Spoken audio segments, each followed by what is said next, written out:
It's not always easy with having everybody based all over the world. At one point, it was almost a joke. Yeah, so you kind of assume that everything that can go wrong will go wrong. Life is all.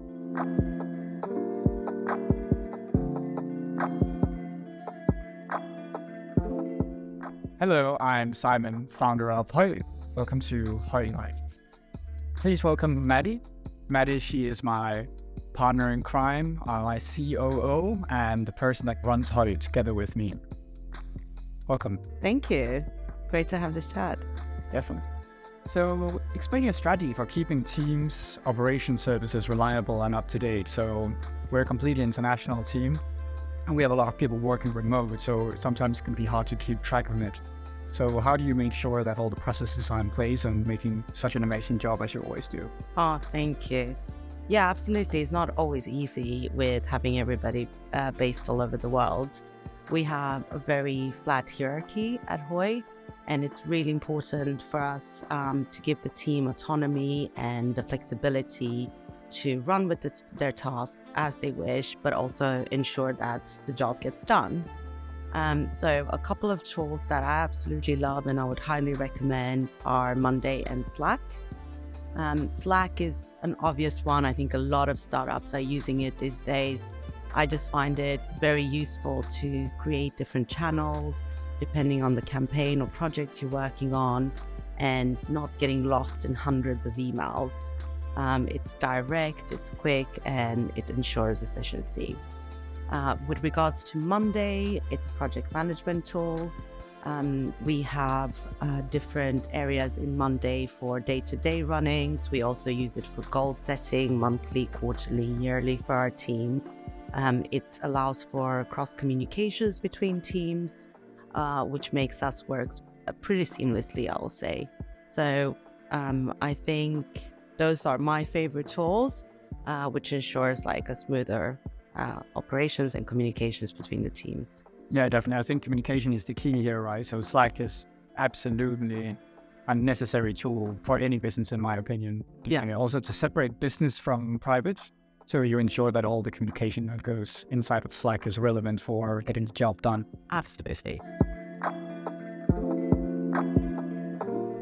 Cool. So tell me about something that went wrong, which in operations is deemed to happen, and which actions should you take to right them?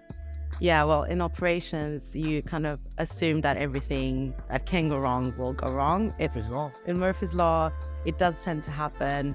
Like a lot of other businesses, we've had issues with supply chain because of the pandemic. This has been ongoing for 2 years right now. Yes, it's long because we launched in the pandemic. Yeah. I think we've handled it as well as we've been able to.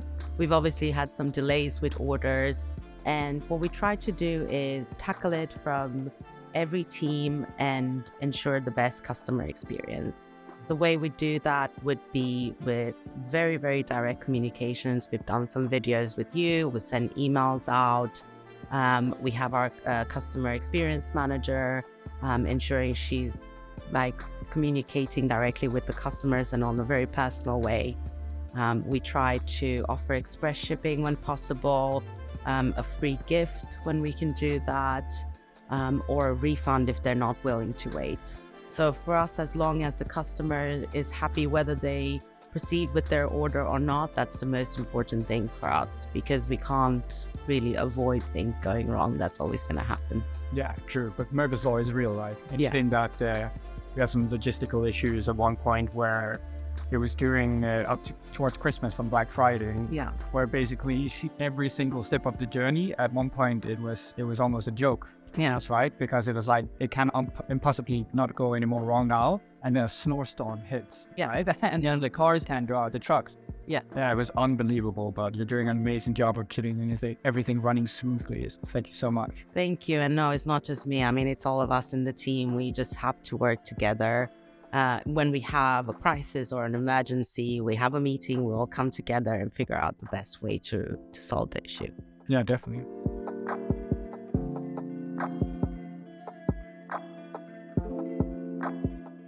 So operations, as we've talked a little bit about here, can be very challenging, but especially in our industry. Yeah. So in some of the other episodes, we've been talking about the legal issues, and definitely in operations, there's a lot of challenges for the cannabis industry. So talk a little bit about that.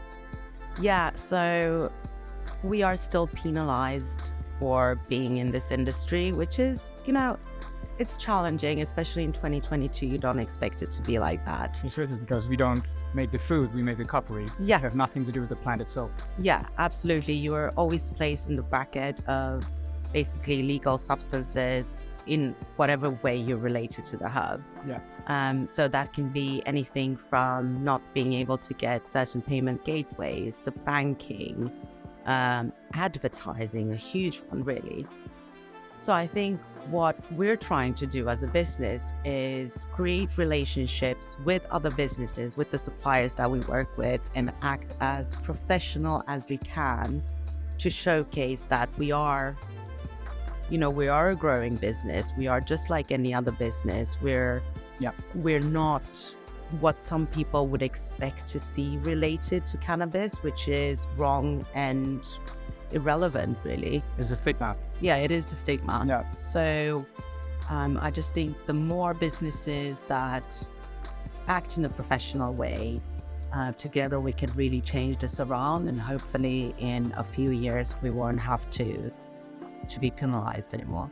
Yeah, definitely. I think you're absolutely right. And what you do always is go above and beyond, especially when it's communicating with suppliers or business collaborations, which is I'm super happy with and very inspiring to see. But it's not just you should do that in any job, but in our industry, it's necessary just to kind of like break that stigma.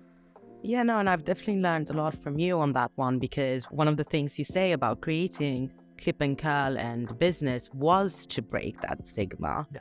So I think it's just something that's all over Hoi and how we operate. We want to be professional. We want to have fun as well, but we are a professional business. And I think, like I said, together in the industry, we'll be able to break that very soon, I think. Yeah, which is why we call it the new high, right? To try to create new standards, not just for the products, but also for the companies that work within the industry. Yeah. And we're very proud of that. Yeah, absolutely. So best advice for a person that would like to work with operations, because it's very challenging, but therefore also extremely rewarding role. Yeah. Because you're basically the cog in the wheels that makes everything turn and go smoothly. So for anybody listening here, what is the best kind of advice you could give for someone who wants to work with operation and want to be able to harvest those rewards? Well, I think just being an organized person, having those skills would be helpful if you're trying to get into operations. And then you can start equipping yourself with different tools, for example, setting processes in place. Having spoken about how everything goes wrong, you need to know how to deal with that. So having a handbook, learning from previous experiences, and then creating a library of tools that are available whenever something happens. I love the quote of, I'm not exactly sure of how the quote goes, but something in the lines of, we're only as good as the last generation. Yeah. And I think that can really be applied to operations or to any job. And the way I see that being applied is learn from your knowledge, write it down. Next time it happens, improve that, write a new process or handbook or way you're doing things, and keep that cycle until everything is optimized, and then optimize it even again, because that's like the only way we can grow as humans, as businesses, and as humanity. It's evolution, right? Yeah.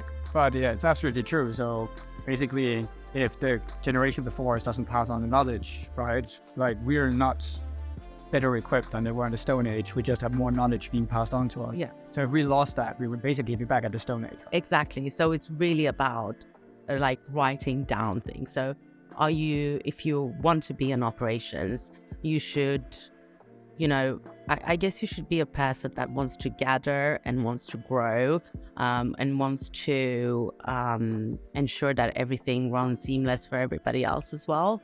but also be able to pass that knowledge on. I think that's really important. It's a recurring theme that we have here at these talks, like curiosity and the passion for growing and learning. Yeah. It really founds down in being curious, wanting to take the extra step. Yeah.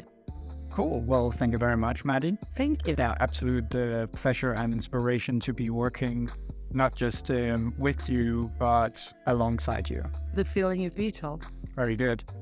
Thank you very much, Maddie. And this was High Life. We're looking forward to seeing you again soon. Thanks, guys. Ciao.